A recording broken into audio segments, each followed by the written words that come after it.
আসসালামু আলাইকুম everyone, welcome to my channel. সবাই কেমন আছেন? আশা করি ভালো।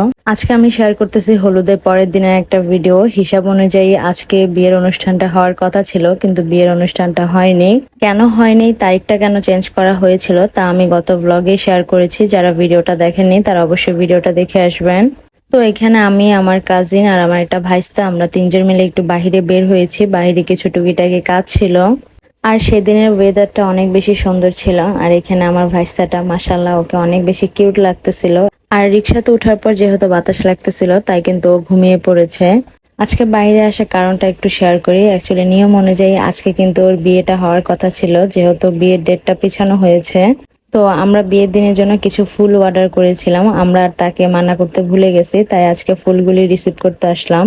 যেহেতু আগে থেকে অর্ডার দেওয়া ছিল, অ্যাডভান্স করা ছিল, তাই আজকে নিতে আসলাম। এগুলো একটু প্রসেসিং করে ফ্রিজে রাখলে ভালো থাকবে। যাই হোক, এরপর আরো টুকিটাকি কিছু কাজ ছিল, সেটা ভিডিও করতে পারিনি। বাসায় চলে আসলাম, আর এখানে আমি আর আমার কাজিন একটু গল্প করতেছিলাম। আর আমার কাজিন ওর মেহেদির রং দেখাচ্ছে। ও আমাকে বলতেছিল যে আর মেহেদির রং যত বেশি গাঢ় হয় তার জামাই নাকি তাকে তত বেশি ভালোবাসে। তো এটা নিয়ে একটু আমরা হাসাহাসি করতেছিলাম। এরপর মাগরিবের কিছুক্ষণ আগে আমরা সবাই মিলে ছাদে আসি, কারণ আজকে যেহেতু কোনো ফাংশন ছিল না, সবাই ফ্রি ছিলাম, সবাই সবার মতো টাইম পাস করতেছিলাম। তো এখানে আমরা সবাই গল্প করতেছি, মজা করতেছি। আর ছাদ থেকে পুরো চট্টগ্রামের ভিউটা দেখা যাচ্ছিল। সত্যি অনেক বেশি সুন্দর ছিল, মাশাল্লাহ। আর যেহেতু সম্পূর্ণ বাড়িটা লাইটিং করা ছিল, এটা দেখতে আরো অনেক বেশি ভালো লাগতেছে। এরকম ফ্যামিলি গেট টুগেদারে না আসলে সত্যি জীবন, আমি মনে করি, একদম বৃথা। কারণ ফ্যামিলি সবার সাথে যে টাইম স্পেন্ডটা করা যায়, যে মজা আনন্দে সময় কাটানো যায়, তা আর কোথাও যায় না।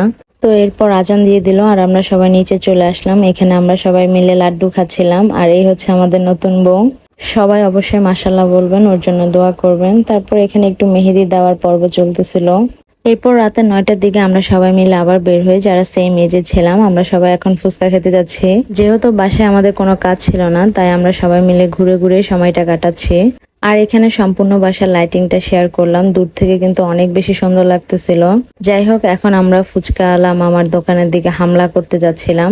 আসলে সবাই মিলে এই সময়টুকু অনেক বেশি মজার কেটেছে। এখন সবাইকে অনেক মিস করতেছি। আমি এখন যেহেতু ভয়েস দিচ্ছি, সবার কথা অনেক মনে পড়তেছিল। তো এই যে এখানে আমরা ফুচকা খেতে আসলাম, কিন্তু ফুচকা শেষ হয়ে গেছে, এই জন্য বেলপুরি নিলাম। বেলপুরিটাও অনেক মজা ছিল। খাওয়া দাওয়া শেষ করে এখন আর একটু হাঁটবো, তারপর বাসায় চলে যাব। আর এখানে আমরা সবাই মিলে দাঁড়িয়ে বাড়ির লাইটিংটা নিয়ে গবেষণা করতেছিলাম, যে কেমন লাগতেছে, কেমন হয়েছে, এইসবই বলতেছিলাম। আমরা হাঁটতে হাঁটতে একদম মেইন রোডের পাশে চলে আসছি। এখন একটু গাড়ি ঘোড়া দেখে তারপর বাসার দিকে চলে যাব। তো অবশেষে আমরা ঘোরাঘুরি শেষ করে এখন বাসায় চলে যাব। তো এখন প্রায় রাতের 3টার মতো বাজে। এখানে আমি আর আমার কাজিন গল্প করতেছিলাম, আর এখানে ফ্রোজেন সমোসা আর অন্থন খাচ্ছি। তো আজকের ভিডিওটা ছিল এই পর্যন্তই। খুবই সিম্পল একটা ব্লগ শেয়ার করলাম, আশা করি ভালো লাগবে। সবাই ভালো থাকবেন, সুস্থ থাকবেন। আল্লাহ হাফেজ, আসসালামু আলাইকুম।